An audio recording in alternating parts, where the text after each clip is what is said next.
I sat down there when we started filming, and I said to the director, "What do I do?" He said, "Just glare at Morgan Freeman. That's it. I can do that." Okay. So the guy who's playing the chief prosecutor turned to me and said, "Hey, how you doing? I'm Michael." I said, "Hey, Michael, I'm Joe." He said, "Where are you from?" I said, "Boston." "They flew you in from Boston for this part?" "Yeah." "Do you know somebody?" The thing is, the director had asked me to be incognito on the set.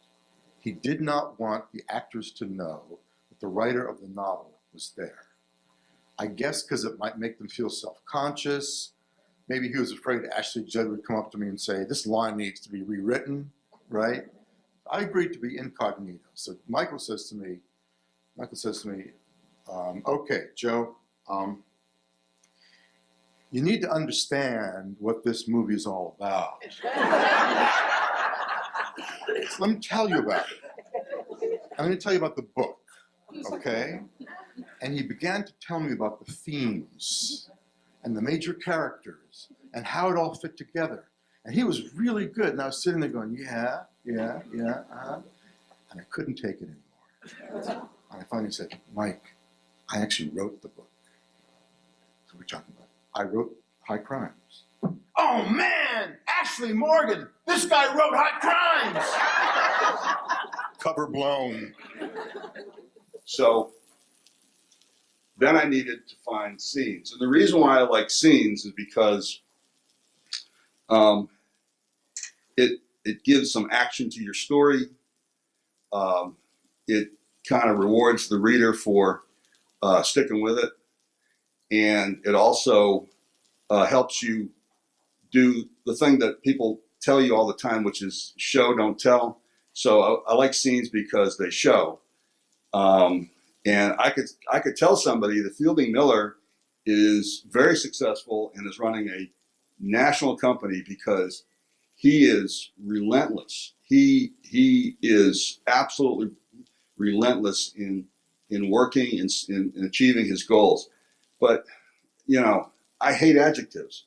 Okay, and so relentless to me doesn't do as well as a scene. So I wanted a scene so I didn't have to use relentless. Okay.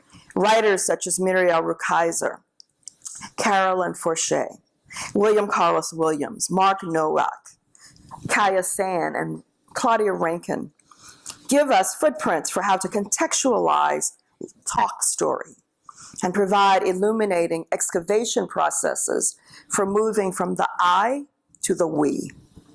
As agitator, the influence of documentary poetry has not changed. It's only intensified. The poetic movement teaches how to conceive of and activate documents in different ways, as well as to explore a plenitude of archives, both real and symbolic, written and oral. All of that in order to weave political, historical, religious, sexual, and cultural contexts into my own poetry. Right, so, okay. There's Yeah, that was a lot of questions. Let's break that down. So we do make a lot of effort to stay on top of the times. We want to obviously appeal to today's kids. We want our material to be relevant to today's kids. So we tap into pop culture. We really keep an eye on what's happening. And we try, again, to have a broad approach to subject matter so that it can appeal to all kinds of different kinds of kids, right? And then I'm sorry, what was that? Beyond, what was your question? Sorry, I forgot what the second part of my question was. It was about how you keep it fresh and exciting, though, generation to generation. Oh, the readership. How long a scout reads Boyd's life before they move on to, you know, it's no longer appeals to them and they move on with other interests. Gotcha. I think of The Jungle Book by Rudyard Kipling, which my daughter still hasn't tackled. That the Rudyard Kipling book is extraordinary. If you've never read it, oh my gosh, it's a masterpiece. But it's not, you know, for a younger reader to quite tackle.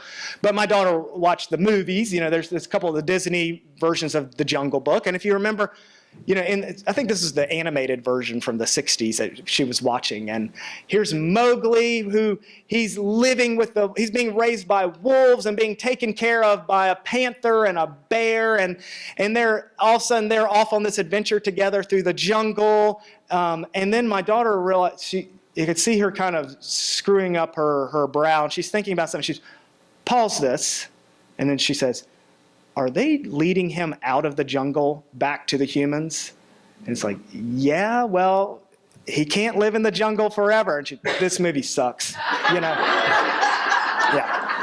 That's not, because think about it. Why, kids don't want that. They want Mowgli to live forever in the jungle. Who wouldn't? It can take weeks, if not months, for editors to decide on your query, so don't be afraid to follow up.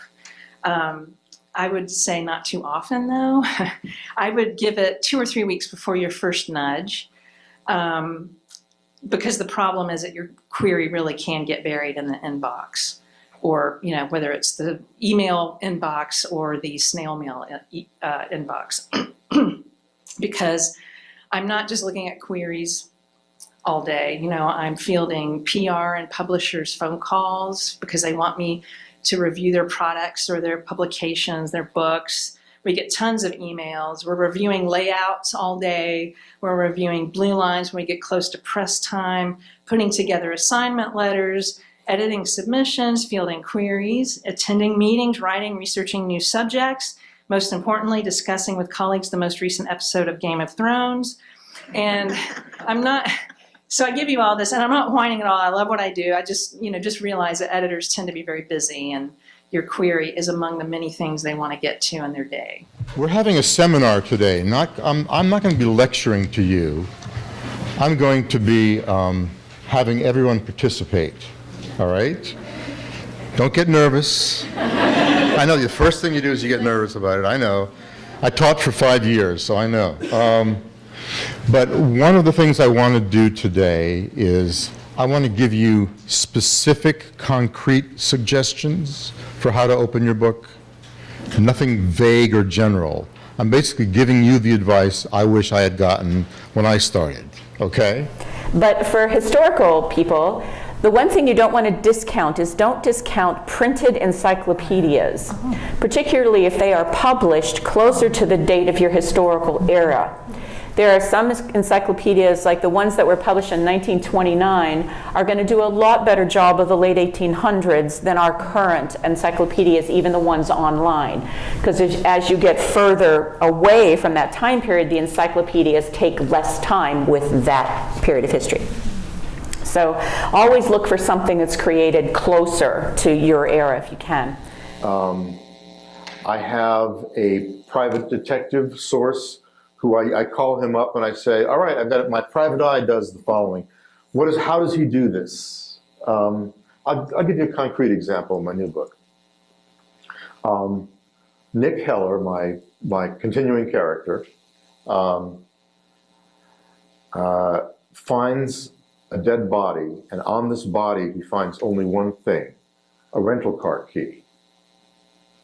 And I said, with that rental car key, I called my detective and I said, what can you find out? He said, oh yeah, you can find out the guy's name, you can find out who paid for the car, who his employers are. And I said, how do you do that? And he said, by pretexting, What that means is, you call up and you say, hi, I want to extend my rental contract on the let me just give you the license plate number. And you read off the license plate number from the key. And they go, oh yes, Mr. Finder. That's right. Do you have my first name? Yes, Joseph. That's right. Yeah, exactly. Right now. Which credit card did I put on file here? Oh, the one that ends with 4218. Yeah. Wait. Is that the American Express? Or no, that's the Visa. And so you act like an idiot. And you'd be shocked at how much people will tell you. So going back to those verbs. Verbs should do more than just be. And by that, I mean rethink your usages of the verb to be. So often when characters are something, or they might be doing something, or anytime they were something, about that sentence. Could it be more active? Could it be turned around with a more powerful verb choice? If your verb is relying on an adverb, think about, am I just using the wrong word? This is that moment when you're saying he was walking slowly, he was talking quietly. No, maybe he was tiptoeing. Maybe he was whispering. Maybe that adverb is a hint for you as a writer to do better. This one went to Joseph Heller for Catch-22. I haven't the foggiest idea about what the man is trying to say. Apparently the author intends it to be funny. And legend has it, I don't know if it's actually true, but I want it to be true. The reason, they say the reason he chose the number 22 is because he got 22 rejections for it. Rudyard Kipling, when he submitted a short story to the San Francisco Examiner, was told, "You just don't know how to use the English language." Louisa May Alcott, for Little Women, was told to stick to teaching. And then Harry Potter and the Sorcerer's Stone, you know, the first book in the series, was rejected 12 times, and J.K. Rowling was told not to quit her day job. Wow. So we're all in good company with the rejections. Keep that in mind.